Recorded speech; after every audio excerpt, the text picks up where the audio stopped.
พาพี่น้องมาเบิ่งฟาร์มนาเดียพี่น้องมันที่อย่างเต้าอย่างนี้เตาอ่ะเตาละเต้าเครื่องบกเครื่องน้อันนี้เดี๋ยวมันตายแล้วำยังอันนี้ของหมูป่านี่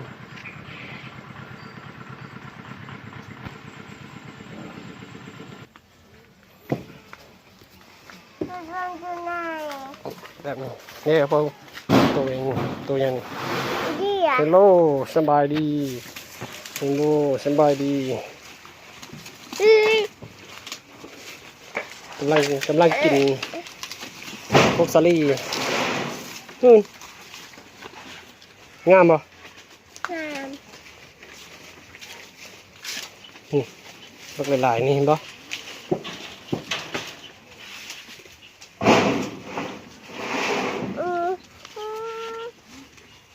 ตัวแค่เด็กกวางซี่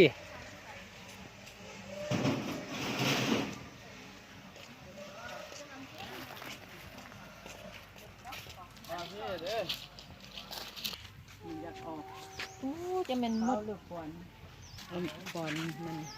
ตัวมาในป่ะมันในมันจอกนี่น่ะมาจอกมาในอันนี้ต้นมักมี่วะหรือว่าอีหยังพวกแม่นเนาะตัวห้าแบบนี้ตัวหมา ถูกกวางกระจาย จะหัวของมันตั้งน้ำมาพี่มันเอาขวดเองอันนี้เขาเรียกไว้ในนี้เลยดิเขาซาลิกานั่นเองซาลิกา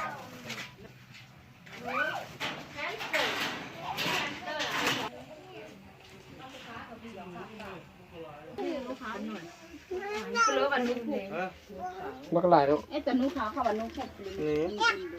น้องมาคิ้วมันมีหูมันได้นี่มีโต๊ะยังลูกก็มีแล้วเอาเฟืองเด้เอาอันน่ะเอาดินแม่จังบ่มีหนักโอ้เขาเป็นห่างเขาจุกค่ะเจาะปองเอาเด้ใส่ซองแผ่นโอ้คิ้วอะลูกเขาผมบุกัดกันเนาะจะหนูนี่ลูกมันหิงเกิดนี่แดงเด็กเด็กเด็ก เด็ก เด็กเด็กน้อย บอดพอพันหนูเนี่ย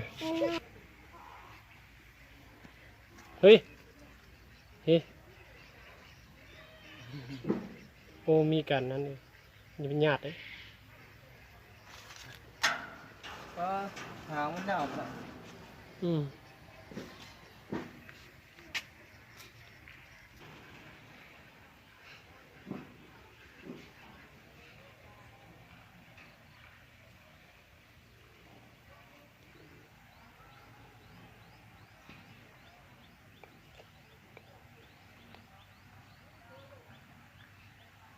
ตัวนี้เป็นตัวอีกัวน่า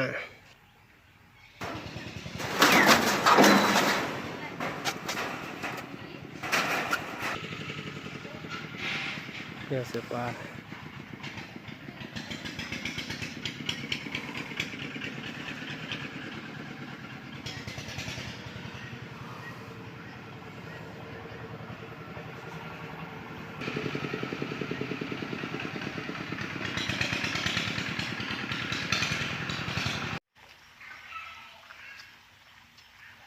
ควายหลุดมัน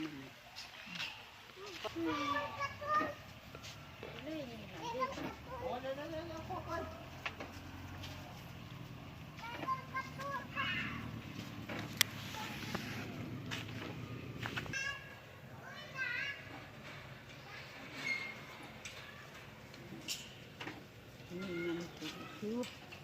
นนี้เป็นมันตัวหมูปะเอาดิงมันถึงแล้วอันนั้นหรอพี่เฮาหายได้ดูไหนล่ะใจเฮาหายได้ดูหนูก็ต้องต่อยมันในนี่นะ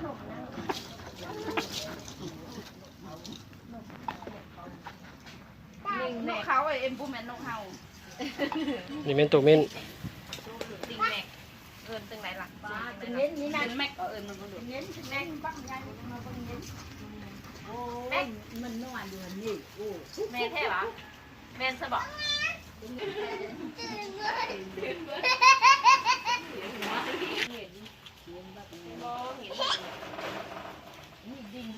น้ำมันถึงรู้สินะบอกน้ำเลยสิ ห้องน้ำนี่ทุกวันนึกเดี๋ยว เฮ้ย เดี๋ยวสมองเงานอนใช่ไหมโอ้นี่น้ำคุณน่ะผมตำเอ้ยโอ้เราแบบเกินเอาไม้แย่มันเลยกลางเป็นมันนอนตีกลางคืนมันออกลาตี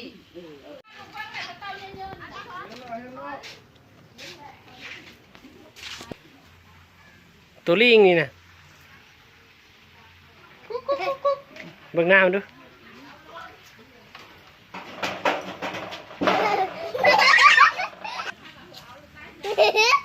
ทายนำบ่ทันแล้ว ก็ไปนี่น้องมันยังไง ปลามังกร ปั๊มก่อนปั๊บ ปลาแค่อเมซอนงามพอเนาะ